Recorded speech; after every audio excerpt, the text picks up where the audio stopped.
Hello दोस्तों, स्वागत है फिर से आपके अपने यूट्यूब चैनल में। आज हम पढ़ने वाले हैं क्लास 12 की रसायन विज्ञान यानी केमिस्ट्री का चैप्टर नंबर 3 है इंपॉर्टेंट क्वेश्चन। इस चैप्टर ये जो क्लास है इसमें सिर्फ इंपॉर्टेंट क्वेश्चन की बात होगी जो आपके बोर्ड में बहुत बार आते हैं, जो आपके बोर्ड में रिपीटेड क्वेश्चन होते हैं। इनका जो सोल्यूशन होगा वो आपको टेलीग्राम पर मिलेगा और इसी चैनल पर मिलेगा, वो भी वीडियो में।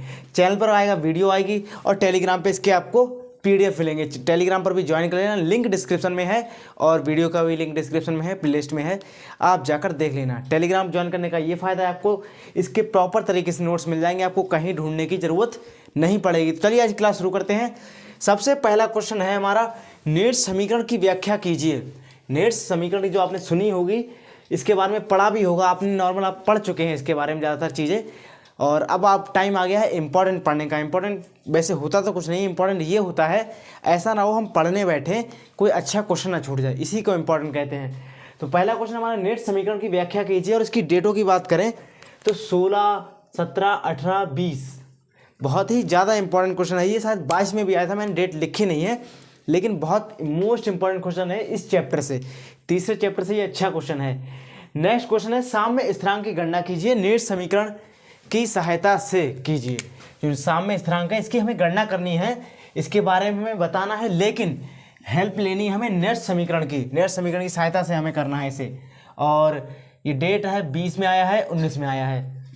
नेक्स्ट है, प्रबल तथा दुर्बल विद्युत अपघट्य की व्याख्या उदाहरण सहित ज्ञात कीजिए।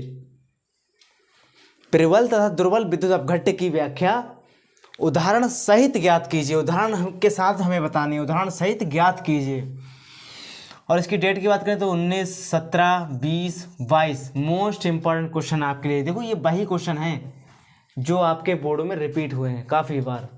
अनसॉल्व मैंने जब दोपहर में खोल के देखा था तो इसमें मैंने इस चैप्टर के जितने भी क्वेश्चन थे वो पहले से ही टिक लगा के रखे थे कौन कौन से हैं, और वही क्वेश्चन है। अनसॉल्व पेपर अग्रवाल वाले से मैंने ये क्वेश्चन सेट निकाले हैं। ये 6-7 सेटों का ये एनालाइज किया, पहले 6-7 सेटों को देखा, खोला, फिर देखा इस चैप्टर में कौन से ऐसे क्वेश्चन हैं जो बार बार रिपीट हो रहे हैं, जो इंपॉर्टेंट हैं आपके लिए, वो आपको लाए जा रहे हैं। तो आपको ये तीसरा हो गया। वह चौथा नंबर, विद्युत रासायनिक श्रेणी में एल्युमिनियम हाइड्रोजन से नीचे है। विद्युत रासायनिक श्रेणी में जो एल्युमिनियम है वो हाइड्रोजन से नीचे है, किंतु यह वायु और जल में स्थायी है। जो हाइड्रोजन है वो वायु और जल में स्थायी है। ये कितनी बार आया? 18, 16, 20 मोस्ट इंपॉर्टेंट क्वेश्चन। नेक्स्ट आते हैं लघु उत्तरीय प्रश्न। ये शॉर्ट वाले थे, ये लघु है। मानक इलेक्ट्रोड विभव की परिभाषा दीजिए और नेट समीकरण लिखिए। आपको देखिए नेट समीकरण यहाँ पर भी आ गया, ऊपर भी आपने देखा था। पहले आपको मानक इलेक्ट्रोड विभव लिखना है, फिर उसके बाद नेट समीकरण लिखना है। ये इसकी डेटों की बात करें तो 15, 16, 17, 22 मोस्ट इंपॉर्टेंट क्वेश्चन है। ये भी देखिए, ये सभी इंपॉर्टेंट क्वेश्चन है, इसमें कोई दोहराया नहीं है इसमें। नेक्स्ट है, विद्युत अपघटनी विलयन की विशिष्ट एवं मोलर चालकता को परिभाषित कीजिए। विद्युत अपघटनी की विशिष्ट एवं मोलर चालकता, विलयन की विशिष्ट एवं मोलर चालकता हमें बतानी है। नेक्स्ट है कोल-राउस का नियम, most important topic this chapter. First था नेट समीकरण और सेकंड आ गया ये वेरी वेरी मोस्ट है। ये 100% वाले क्वेश्चन होते हैं, जो 100% आपके पेपरों में आने की संभावना होती है। 100% दिखते ही दिखते हैं आपको कहीं ना कहीं पर। कोल-राउस का नियम को परिभाषित कीजिए। इसके नियम का एक अनुप्रयोग उदाहरण से लिखिए। और इसकी डेटों की बात करें तो यहाँ से देखो चालू हुआ है 19, 18, 17, 16, 15, 14, 20, 17, 20, 22 यानी 20 में तो काफ़ी बार आई। मोस्ट इंपॉर्टेंट क्वेश्चन देखिए, यहाँ से यहाँ तक डेटें लिखनी पड़ी इसकी, बहुत ही ज़्यादा इंपॉर्टेंट है कोल-राउस का नियम। और इसका एक उदाहरण भी आप पढ़ के जाइएगा और लिख के आइएगा साथ में। नेक्स्ट आते हैं लॉन्ग में एक ही क्वेश्चन है जो आपका अच्छा है और जो काफ़ी बार आया है। देखिए वैद्युत रासायनिक श्रेणी क्या है, इसके 2 उपयोग लिखिए। पहले आपको बताने की वैद्युत रासायनिक श्रेणी क्या होती है, फिर आपको देखो वैद्युत रासायनिक श्रेणी के बारे में किस तरीके से लिखेंगे।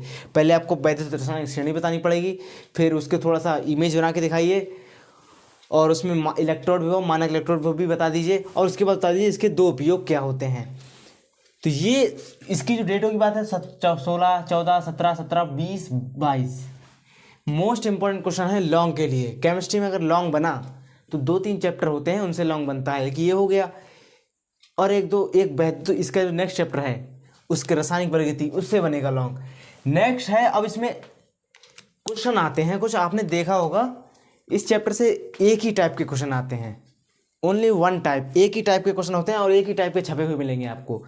इस चैप्टर से एक क्वेश्चन आएगा और एक ही टाइप का आएगा। किस तरीके का? सबसे पहले इसका देखो formula, E0 cell equal to E0 cathode minus E0 anode. E है, इसे बोलते हैं विद्युत वाहक बल, ये E0 सेल है।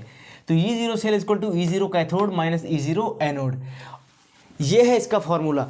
ये सभी क्वेश्चनों में फॉलो होगा, जितने भी क्वेश्चन है इस चैप्टर में, जितने भी इस चैप्टर में क्वेश्चन है ना, सभी में यही फार्मूला फॉलो होगा, एक ही फार्मूला होगा, एक ही तरीके के क्वेश्चन होंगे, बस यही होने का और कुछ नहीं होगा। देखो पहला क्वेश्चन हमें दे रखा है कि ये दे रखा है, तो आपको करना क्या, 80 में 0.80 में से, यानी कैथोड में से एनोड घटा देना है। 0.80 माइनस का, देखो माइनस साइन है यहाँ पर। अब यहाँ पर माइनस का 76 रखोगे, माइनस का 0.76 रखोगे तो ये हो जाएगा प्लस का 0.76। तो इसका जो आंसर आएगा ये आ जाएगा 1.52 टोटल हो जाए। अब जब आप जोड़ोगे तो ये हो जाएगा 1.52।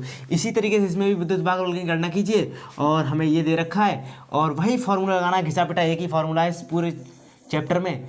ई cell equal to E0 cathode minus E0 anode, यही फार्मूला इसमें लगाना है, इसका भी आंसर आ जाएगा। इसमें भी यही फार्मूला लगाना है, इसका भी आंसर आ जाएगा। कुछ ज़्यादा नहीं करना है, इसमें सब में एक ही फार्मूला फॉलो होगा, इसलिए कुछ ज़्यादा होगा इसमें, ज़्यादा इसलिए इसमें कुछ ज़्यादा बताने लायक नहीं है। इस पर जब क्लास आएगी समझा दिया जाएगा आपको। और इनका जो PDF है वो आपको मिलेगा टेलीग्राम पर। टेलीग्राम का लिंक डिस्क्रिप्शन में, आप जाकर देख लेना, प्रॉपर तरीके से आपको इनका PDF मिल जाएगा।